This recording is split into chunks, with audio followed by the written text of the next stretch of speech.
सिद्धनाथ शिक्षण संस्था दहिवडी संचलित ISO मानांकित व शाळा सिद्धी A ग्रेड प्राप्त सातारा जिल्ह्यातील पहिली सेमी इंग्रजी शाळा असलेल्या आदर्श विद्यालयाचे वार्षिक स्नेहसंमेलन रविवारी संध्याकाळी मोठ्या दिमाखात संपन्न झालं।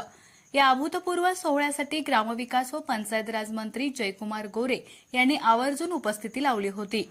माणचे सुपुत्र व धाराशिवचे जिल्हाधिकारी सचिन ओंबासे यांच्या अध्यक्षतेखाली झालेल्या या सोहळ्यासाठी दैनिक तरुण भारतच्या सातारा आवृत्तीचे प्रमुख दीपक प्रभावळकर तसेच संस्थेचे संस्थापक अध्यक्ष RB जाधव, सचिव सौ शीला जाधव तसेच संचालक मंडळ, पालक, पत्रकार व शुभचिंतक उपस्थित होते। विद्यालयाचे मुख्याध्यापक लालासाहेब दडस यांनी सर्वांचं स्वागत केलं। विद्यार्थ्यांनी सादर केलेल्या कलागुणांनी उपस्थित सर्वच जण भारावून गेल्याचं यावेळी पाहायला मिळालं। यावेळी मंत्री जयकुमार गोरे काय म्हणालेत पाहूया। मान तालुक्याच्या वैभवात भर पाडणारे आणि शैक्षणिक क्रांती घडवणारी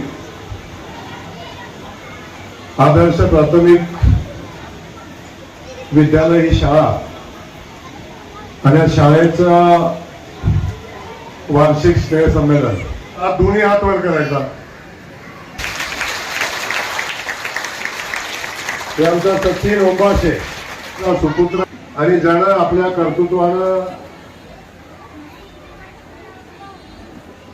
प्रचंड अशी उत्तुंग भरारी घेतली आणि आज धाराशिव जिल्ह्याचे कलेक्टर म्हणून माझ्या माहितीप्रमाणे प्रशासकीय क्षेत्रातली जिल्हा स्तरावरची सगळ्यात मोठी पोस्ट की जी जिल्हा चालवणारी असते आणि जे या शाळेचा विद्यार्थी आहे याचा आपल्या सगळ्याच विद्यार्थ्यांना मनापासूनचा अभिमान आहे, आनंद आहे। म्हणून आपल्या सगळ्यांना सांगितलं की आज आमचा सचिन आज या शाळेच्या कार्यक्रमासाठी प्रमुख पाहुणाने अध्यक्ष म्हणून लाभलाय।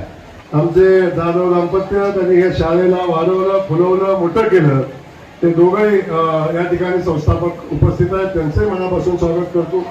या शाळेचे मुख्याध्यापक आणि माझे मित्र सन्माननीय दडस सर त्यांच्या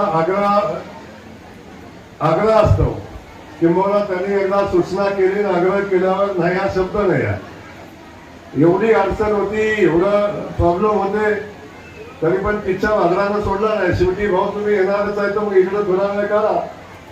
पण दहिवडी शहरातल्या पहिल्या सार्वजनिक कार्यक्रमाला मी मंत्री झाल्यावर येण्याचा योग आला मला, तो या आदर्श शाळेमध्ये।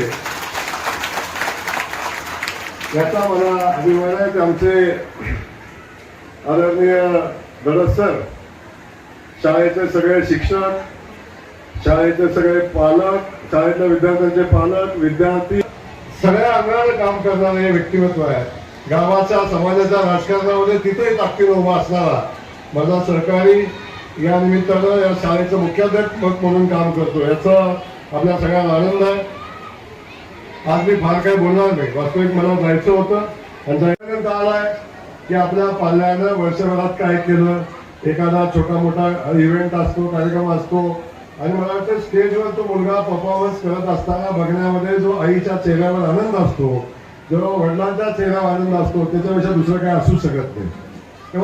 वेगवेगळे कार्यक्रम असतात, बऱ्याच वक्तृत्व स्पर्धा असतात, ह्याच्यामध्ये बऱ्याच वेळा आपल्याला ग्रामीण भागात लक्ष देत नाही की याच्यामुळे आपल्या पर्सनॅलिटीचा पार्ट असतो आपल्याला बोलण्याचे। कारण का तसं प्रत्येक ठिकाणी तुम्हाला तुमचं मत मांडायचं असतं, तुमचे कलागुण असतात, त्याचं सादर करण्याची तुम्हाला सवय होते।